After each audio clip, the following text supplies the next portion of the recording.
Have you ever looked up at the stars and wondered about our deepest origins? We often seek answers in science and in the cosmos. But sometimes, the most compelling stories are found right here on Earth, buried in ancient texts and whispered legends. One such story connects two powerful narratives, Noah's Ark and the rise of ancient Egypt.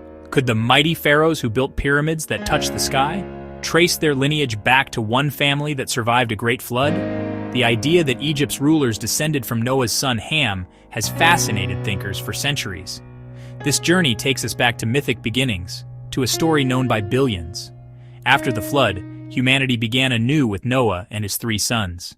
To understand the connection to Egypt, we must first get to know the key figures in this ancient drama. Ham was one of Noah's 3 sons, a survivor of the Great Flood. In the book of Genesis, he becomes the father of 4 sons: Cush, Put, Canaan, Mizraim. The Hebrew name for Egypt, Mizraim, and the Arabic Misr point to a powerful linguistic link. No discussion of Ham is complete without addressing the infamous story known as the Curse on Ham. The story goes that after the flood, Noah planted a vineyard, made wine, and became drunk. He lay uncovered in his tent. His son Ham saw his father's nakedness and told his brothers. When Noah awoke, he pronounced a curse, not on Ham directly, but upon Ham's son Canaan. It is crucial to understand exactly what the text says. The curse was placed upon Canaan. The curse was specific to the Canaanites, who later were adversaries of the Israelites. Over centuries, this passage was misread and twisted into a broader curse of Ham, a toxic misinterpretation used to justify slavery and discrimination.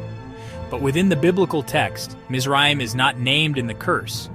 Egypt's line was not condemned, and the splendor of Egypt is no contradiction to the original narrative. As we dig deeper into legend, the connections between Mizraim and the pharaohs become more explicit in later traditions.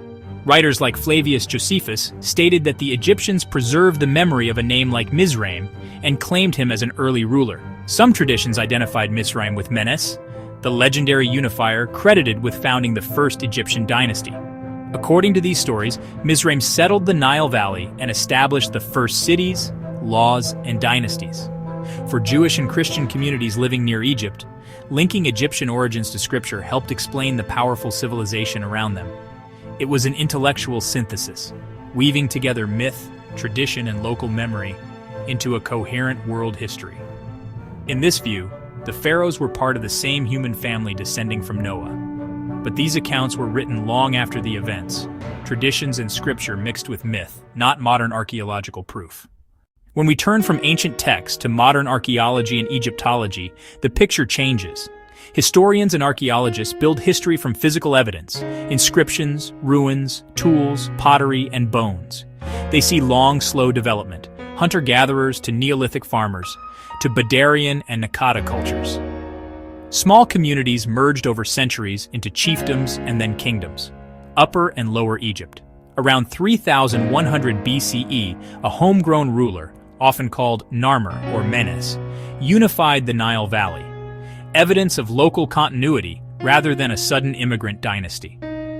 Archaeological and genetic studies show continuity in the Nile region, an indigenous African development of civilization. So we end with 2 different stories, a sacred narrative naming Mizraim as a founder, and a scientific account of gradual local evolution. Both ways of knowing are valuable. Myth gives meaning, archaeology gives